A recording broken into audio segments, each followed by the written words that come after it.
The other day somebody asked me, why would I bother building a guitar from parts when I can go to Guitar Center and buy a guitar that looks exactly the same? And I like to call my answer the 5 invisible specs of electric guitar. And these are all critical to how your guitar feels and plays. And I'm going to run them down for you right now, starting with number 5, nut material, which can have a huge effect on the tuning stability and even the tone of your guitar.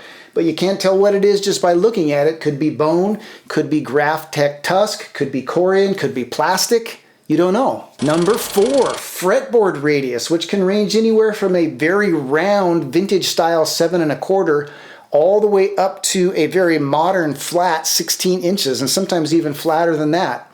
Has a huge effect on playability and comfort of your guitar, but you can't tell by looking at it. Number 3, nut width, which can typically range anywhere from a very narrow 1 5/8 all the way out to a super wide 1 7/8.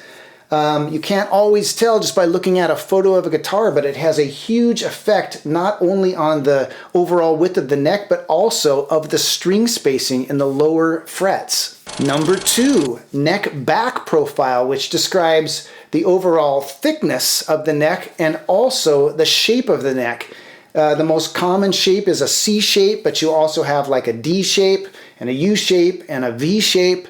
Lots of different shapes on the back of the neck, which can all have a huge effect on comfort and playability, but you can't tell what they are from a photo. And number 1, fret size and material. The material can be nickel silver or stainless steel, which both have a completely different feel, and some would argue a completely different tone. Also, the height and width of the fret can have a huge effect on the playability, anywhere from very small or sometimes even flat vintage frets all the way up to super jumbos. Most people like kind of a medium jumbo fret these days. And those are the 5 invisible specs that are critical to the playability and comfort of your guitar.